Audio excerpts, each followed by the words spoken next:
저는 자유에 대해서 얘기하려고 나왔습니다. 자유에서는 세 가지의 요소가 있습니다. 첫째는 법입니다. 자유는 결코 법 위에 세워지지 않는 자유는 없습니다.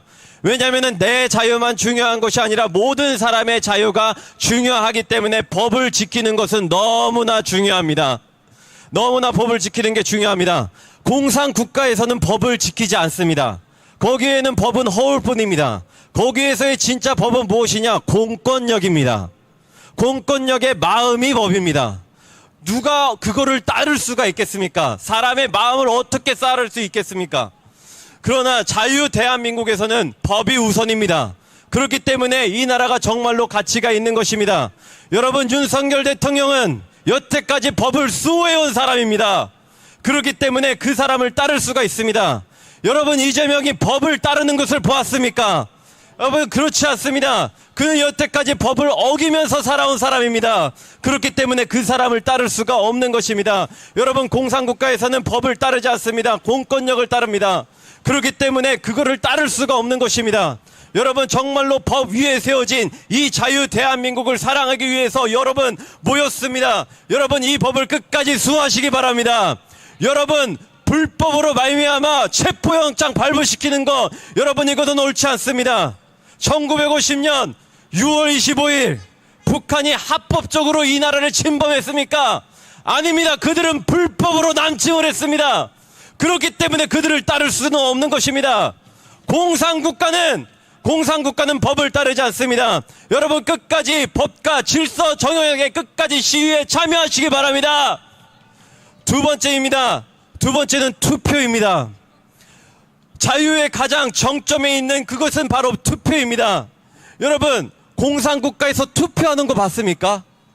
공산국가에서 투표로 말미암아 자기의 자유를 내비칠 수가 있겠습니까?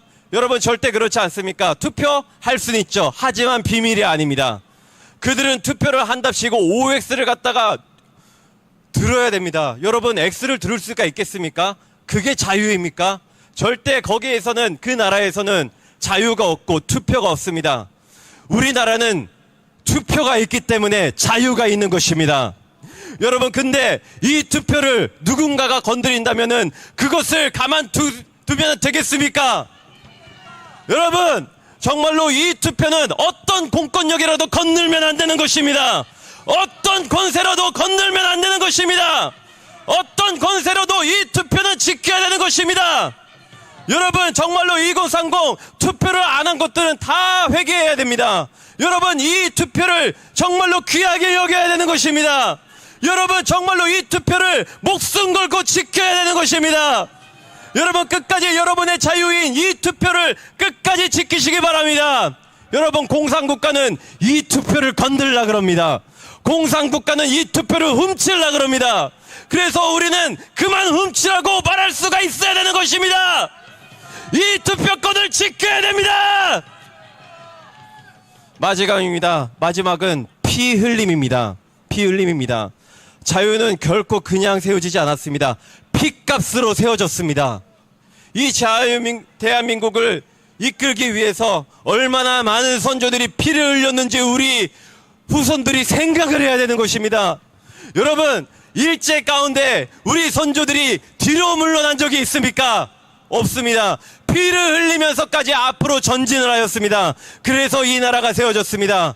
여러분, 공산국가인 북한이 탱크를 가지고 불법으로 남침하였을 때 우리 선조들 탱크로 싸우지 않았습니다. 몸에 수류탄을 가지고 그 탱크 앞에 자기 피를 흘리면서까지 이 나라를 끝까지 지키며 버텨왔습니다. 그 피가 이 나라를 세웠습니다. 그 피가 이 나라의 자유를 세웠습니다. 여러분, 공산국가는요, 그 지도자들은요, 결코 자신의 피를 흘리지 않습니다. 자기의 욕심을 위해서 인민들의 고열을 쥐어짜는 것이 공산국가입니다. 마오쩌둥이 인민들을 위해서 자기의 피를 흘리는 걸 봤습니까? 그는요, 자기를 세우기 위해서 수천만의 인민들의 피를 흘려냈던 악한 인물입니다. 여러분, 북한의 김일성이 자기 인민을 위해서 피 흘리는 거 봤습니까? 그의 아들인 김정일이 자기 인민을 위해서 피 흘리는 거 봤습니까? 김정은이 자기 인민을 위해서 자기 피를 흘리는 걸 봤습니까? 아니요. 자기 권력을 위해서 고모부라도 고사포로 쏴 죽이는 애입니다. 이복 형제라도 독살시키는 사람입니다. 여러분, 자기의 권력을 위해서 남의 피를 흘리려고 하는 자들, 그들은 자유가 없습니다. 법을 지키지 않는 자, 그들에겐 자유가 없습니다. 여러분, 그러나 윤석열 대통령을 보십시오. 계엄령을 선포할 때 뭐라고 얘기합니까? 피를 토하는 심정을 얘기하는 겁니다. 피를 토하는 심정으로 여러분 이 자리 가운데 모였습니다. 여러분, 피 흘릴 각오는 돼 있습니까? 여러분, 정말로 유혈 사태가 이제는 조짐이 보이고 있습니다.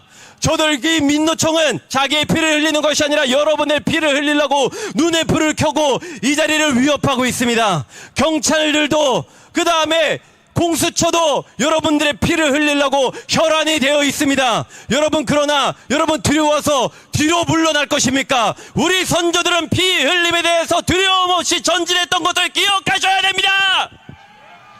여러분, 미국의 트럼프 대통령이 연설하다가 총에 맞아서 귀에 피를 흘렸습니다. 그래서 그가 두려워해서 뒤로 물러났습니까? 아닙니다. 그는 손을 들면서 Fight! Fight! Fight라고 외쳤습니다. 여러분, 피 흘리기까지 각오를 하셔야 됩니다. 여러분, 우리는 폭력을 사랑하지 않습니다. 그러나 피 흘릴 각오는 하셔야 되는 것입니다. 여러분, 우리는 핏값으로 말미암아 이 자유를 지켜야 되는 것입니다. 여러분, 여기는 9살짜리 아이도 있어요. 여러분, 근데 자유를 지키기 위해서 어떤 9살 어린이가 있습니다. 나는 공산당이 싫어요. 무장공비 앞에서 나는 공산당이 싫어요 얘기했던 9살짜리 이승복 어린이가 있습니다. 그 한마디 때문에, 그 자유의 한마디 때문에 그가 치러야 된, 그 9살짜리가 치러야 될 고통이 뭐였습니까? 입이 찢어지는 고통이었습니다. 그렇게 하여서 정말로 처참하게 9살짜리 아이가 자유를 외치다가 죽었습니다. 여러분, 이 이야기에 여러분 마을에 불이 피펴지지 않습니까?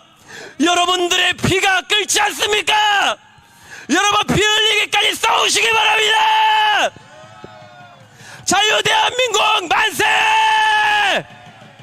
여러분, 나는 예수님 사랑합니다. 왜 그런지 아십니까? 예수님은요, 우리 인류를 죄에서부터 자유를 주기 위해서 십자가에서 자기의 피를 한 방울도 남기지 않고 흘렸기 때문입니다. 여러분, 예수님을 사랑한다면 이 자유를 정말로 피 흘리기까지 싸우시기 바랍니다. 자유 만세! 자유 만세! 감사합니다.